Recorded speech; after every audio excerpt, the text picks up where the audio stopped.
Hi, this is Steve Butler, and this is a follow up to the last video I did. This video is not going to be as long, but I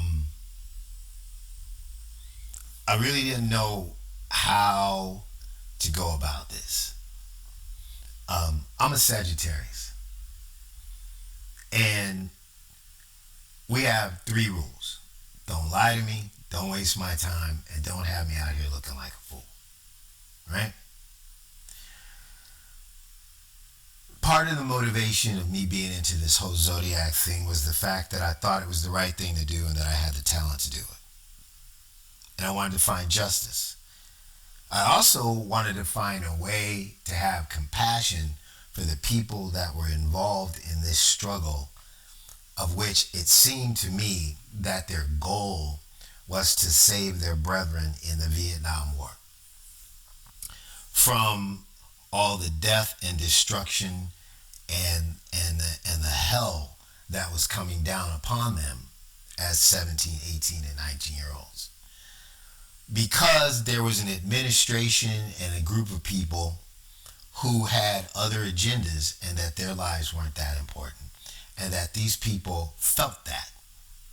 They felt it so much that they thought that they had to create a group to bring the war to the cities and streets of the United States to make a point, as so many other people were doing during the Vietnam protests. And I had approached one book publisher early on when I thought I had the background of the guy named Charlie, and I had compassion for him, and I was trying to think that maybe something happened to him as a kid that allowed him to go beyond his own personal boundaries, as in when he told Brian Hart, "Oh man, I gotta do this." And I was trying to figure out where all that was coming from, right? So it was a personal journey, but it wasn't personal, right? Um,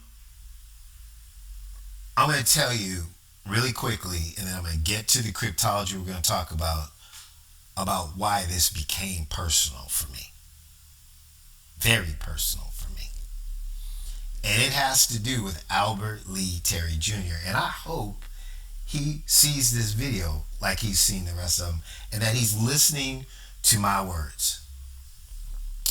When I was in the third grade in Catholic school, right, my first day of school, everybody told me that by 3:30 that day I was going to get my butt kicked. I had just got to the school. I don't know anybody in the school. I'm in the third grade. What does that make me? 8 years old.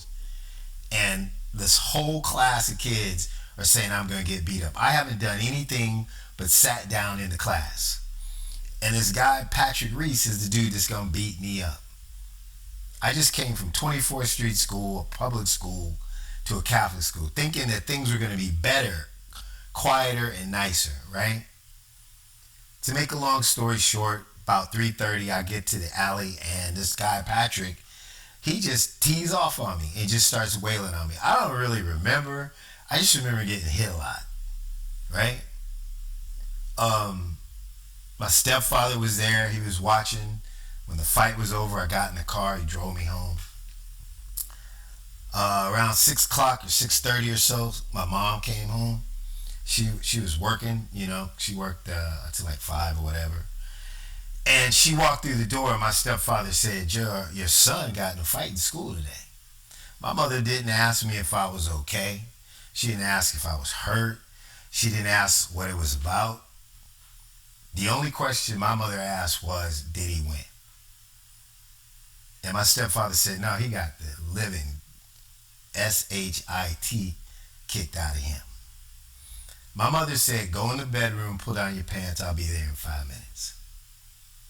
My mother beat me and told me while she was beating me that if I ever hear of you losing another fight, I will beat you to within an inch of your life.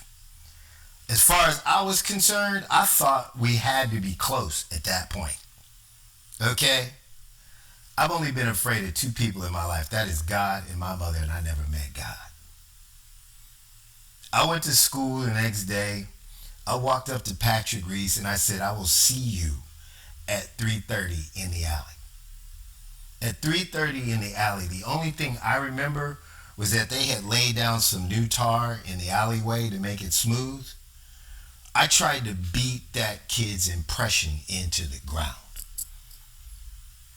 Because if it was between me and him and my mother, dude, you are going to pay. Period.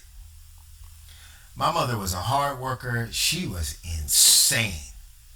But one thing she didn't tolerate in our family was crying, complaining, or losing.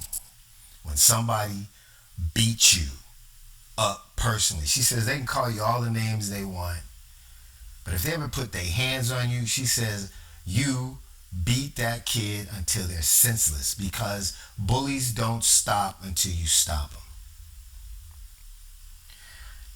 I've not been in any fights in my life because when people threaten me, I let them see in my eyes exactly what I learned the day my mother beat me to within 2 centimeters of my life.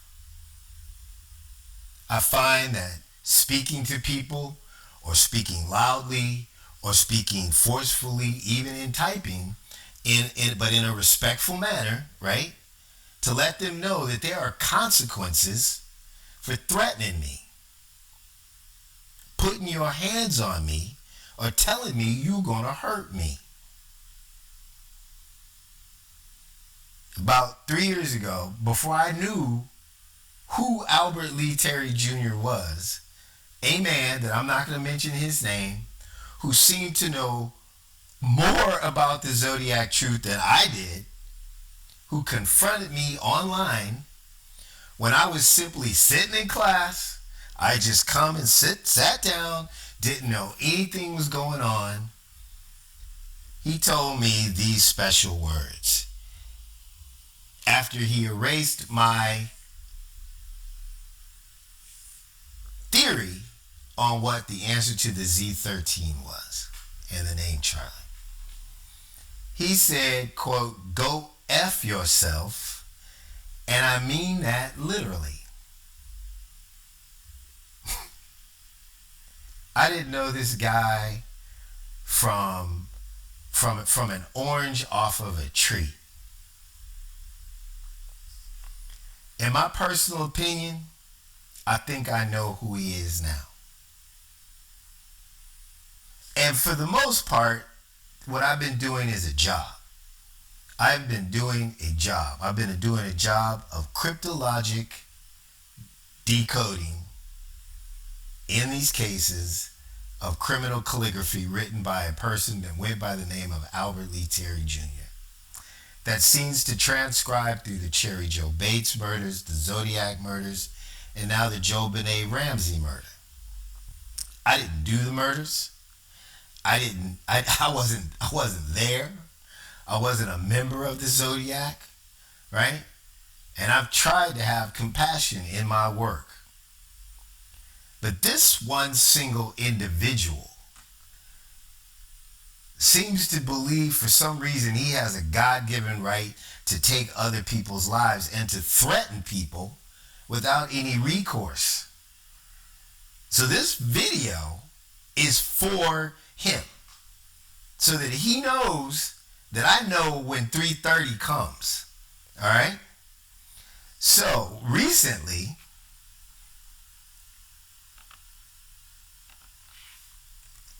Albert Lee Terry Jr. find a gravesite,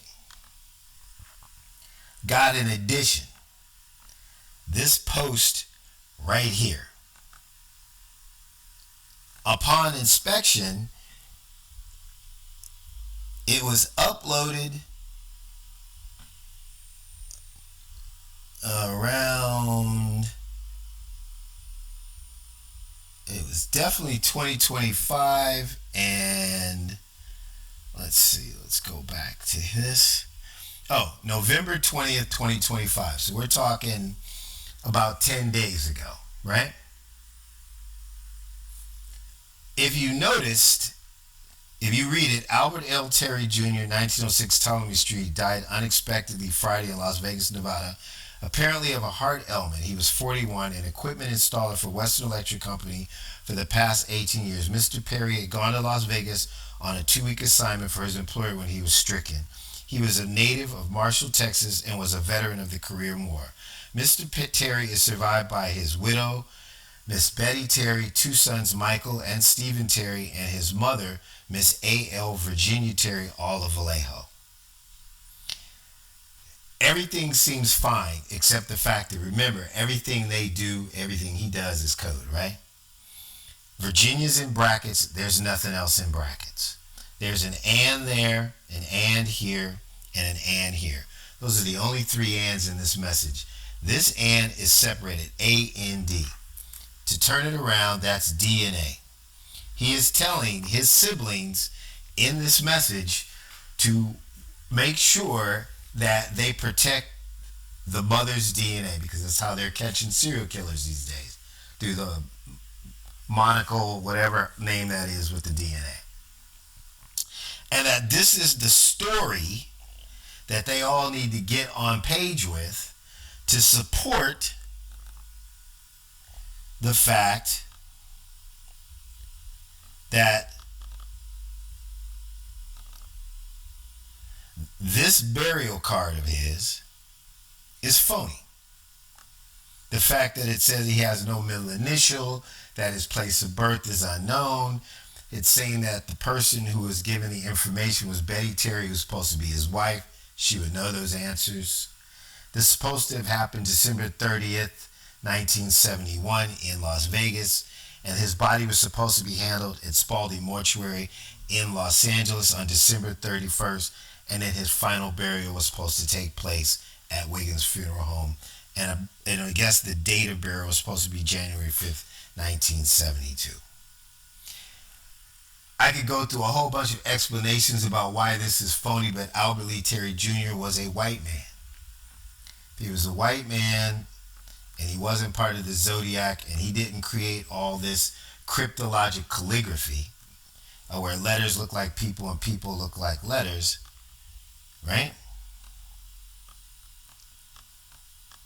Then why is there a person right there where it says white? That's him waving hi, and then there's a person right there. Let me see if I can get a better picture of that so I can show you exactly what I'm talking about.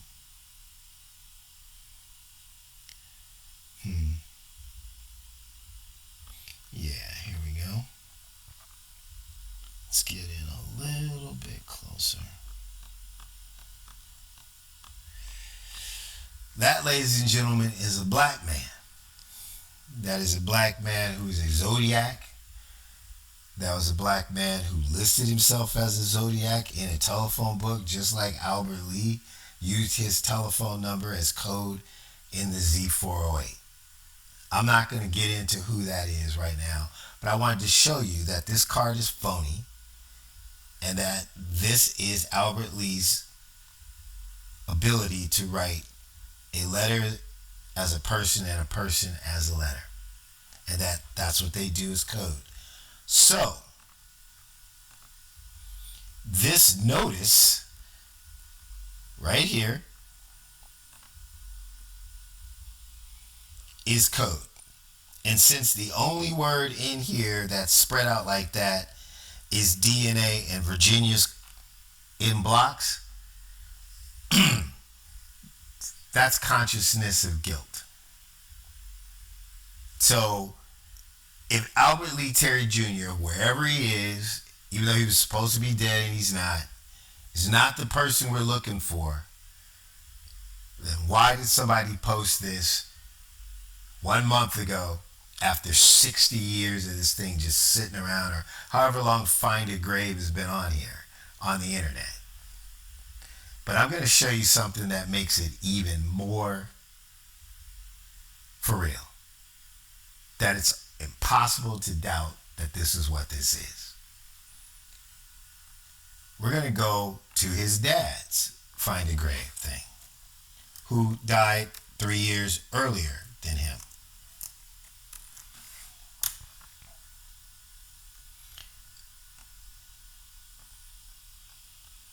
This is his dad's.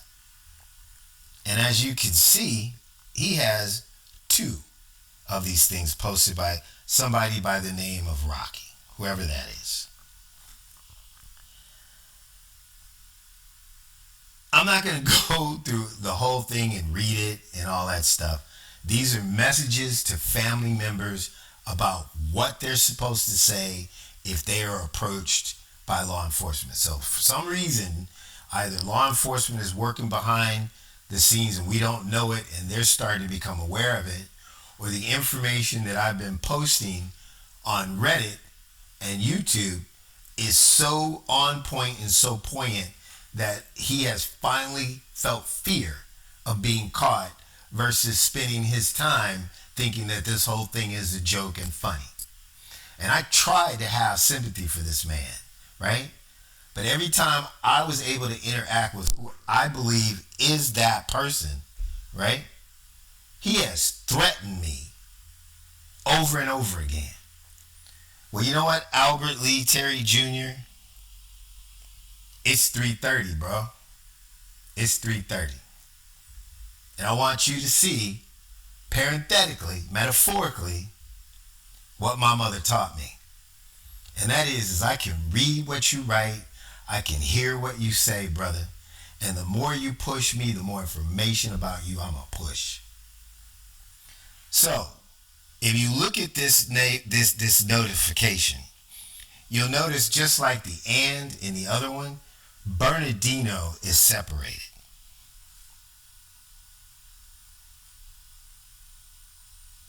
The A is kind of hanging out and the H is kind of hanging out.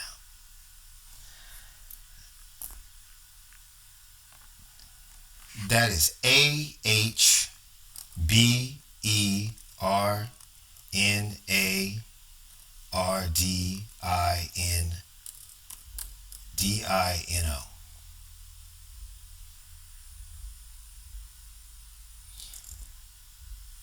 AH is Ahoy. They're Navy. He's like, pay attention to this. To decode a lot of this stuff, you just turn it around. So let's reverse it, and you get ONIDANREB.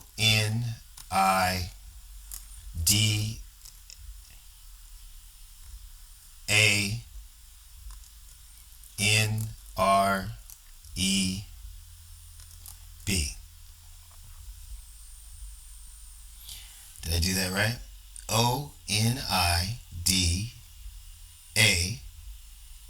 DR, okay.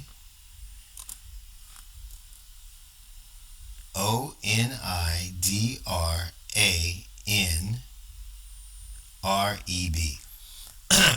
I can decode that for you, but I can't because that is way above my pay grade. It's classified information. I'm not a government employee, but I gave a G-man my word, right? That until he gives me the word, I can't tell you what that is. But what I can tell you is that is 1,000% confirmation that the extortion target in the JonBenet Ramsey murder and ransom note was not the Ramsey family. Okay? But there is something on this page I can decode for you. And then I'm going to end this video.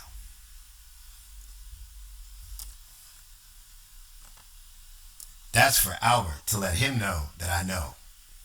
So now I know for sure that Albert Lee Terry Jr. is Zodiac, and that Albert Lee Terry Jr. is the person that was involved in all these murders. And I really don't care anymore because he keeps threatening me. So it's 3:30, buddy. So let's check out this one.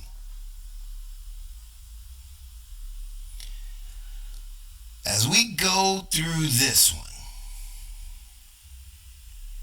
where was it? Oh, the only word, even though all these are capitalized, that is spaced is Albert.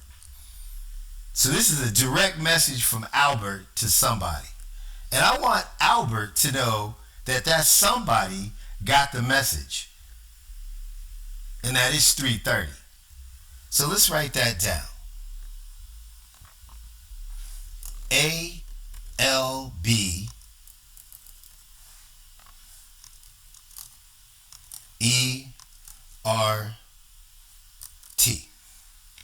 That's the code. Let's reverse it. TREBLA.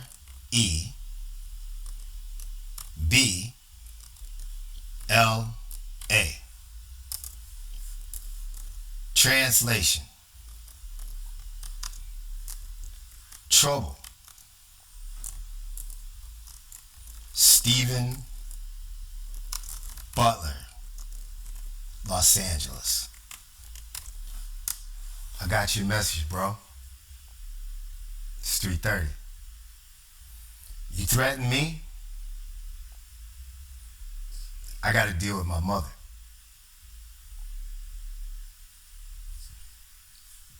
You just gonna be roadkill, bro. You think that's gonna stop me from decoding this information? Any sympathy I had for you, any compassion I had for you, any hope that I thought that we could work all this out with the government, with the police, with the jurisdictions to find a way to bring you in, right? And have some compassion on you is no longer in my heart. At this point, man, you're on your own. You got yourself into this, you get yourself out of it. I wanted to help you. But all you've ever done is threaten me, talk down to me, and now you're sending out coded messages with my name in it, talking about I'm trouble in Los Angeles. The trouble was the day you woke up and decided to write that letter with that fake name saying that the story of the death of Cherry Joe Bates is nothing. That the story about the boy who killed her and how he became a killer is a better story. That is trouble.